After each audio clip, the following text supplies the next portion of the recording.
dark side. So, just some basic background information. The global worth in the top manufacturers. So, this electronic industry, it's worth about $375.6 million, and the two leading companies are Apple and Samsung. So, one of the harsh realities behind this commodity. Sometimes what you don't see doesn't represent the full truth. Multi-million-dollar companies, they've made so many contracts to advocate for the rights of workers, but these contracts don't seem to be holding up to their standards. Workers in Malaysia have been caught in a system of debt by just simply trying to find a job in the electronic industry. According to one article, the Verite study found that 92% of foreign workers paid recruitment fees to get their jobs, often exceeding what's standard in the industry, which is a 1-month wage. And once they have these jobs, they're given these unsubstantial wages, and their passports are also taken away in fear that the workers will run away and not return, which is an illegal practice. These multi-million-dollar companies really need to review these contracts and treat these workers with more gratitude and respect. And Section 3, the harsh reality. So the Democratic Republic of Congo, DRC, they have a bounty of natural resources, one being 3 Tg minerals, and these are used to make the electronics. But the question is, how is it being extracted, right? In the DRC, people have been mining these minerals for years. The problem is that these workers are treated inhumanely. So many violations of human rights, like child labor, abuse, assault, and violence, are committed on a daily basis, and these workers are exposed to extremely dangerous conditions. So according to one article, it's talking about the tunnels that these workers mine in, and these tunnels are unsupported holes that go tens or hundreds of meters into the hillside. So we're all connected by this profit and consumption. The companies buy the 3 Tg minerals from the DRC and make the electronics, while we, the consumers, buy them.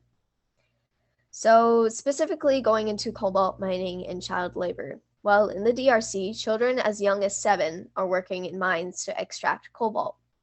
In cobalt, it's the main component of lithium-ion batteries, which is used in electronics and electric vehicles.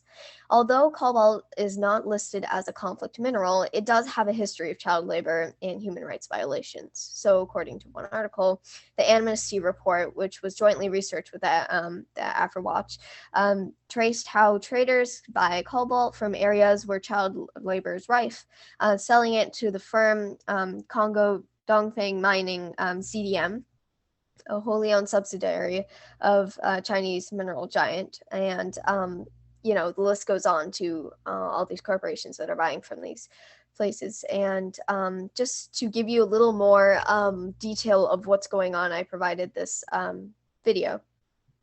I know it's 6 minutes, but I'm not going to show the whole thing.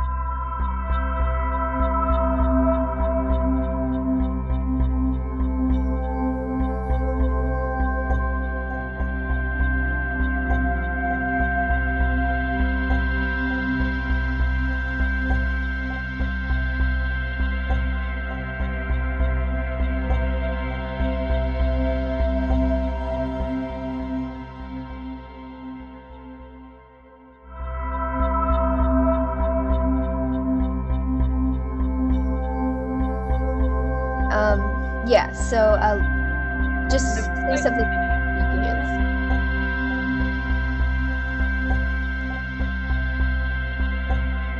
Are you guys able to hear that?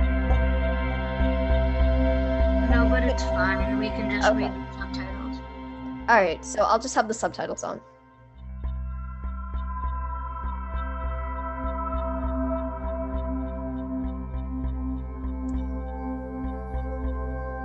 So this is probably the most important part that I wanted to share because it's about a small child working in the mines.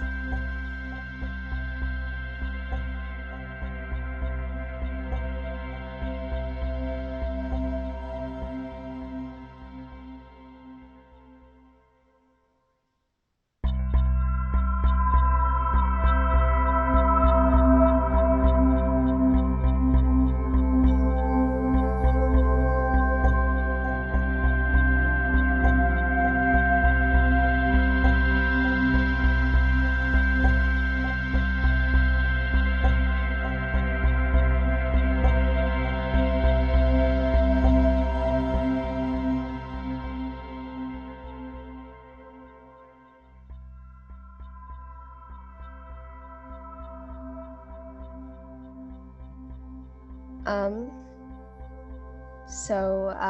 that's basically what's happening in the DRC with these mines and these kids that have to work for their families and they don't really have anything left.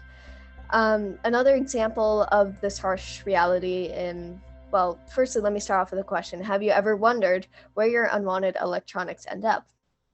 Quote, the US is by far the world's top producer of e waste, but much of it ends up elsewhere, especially specifically in developing nations like China, India, and Nigeria, to which rich countries have been shipping garbage for years.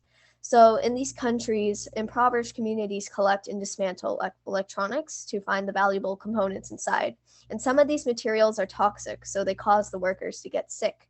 And the remaining unused components are dumped into the waterways, which affect the drinking water for millions. So the toxins in the water cause respiratory illnesses like asthma, lung cancer, and other unexplained ailments. And on the right is an image of a kid, and this is where she lives, and I'm assuming that her parents are the ones who are working to dismantle these products, and it's a whole junkyard. So basically, now we have this problem. Well, what can we do? Firstly, you can reevaluate. How badly do you need the newest device? Is it that much of a concern to you or a desire?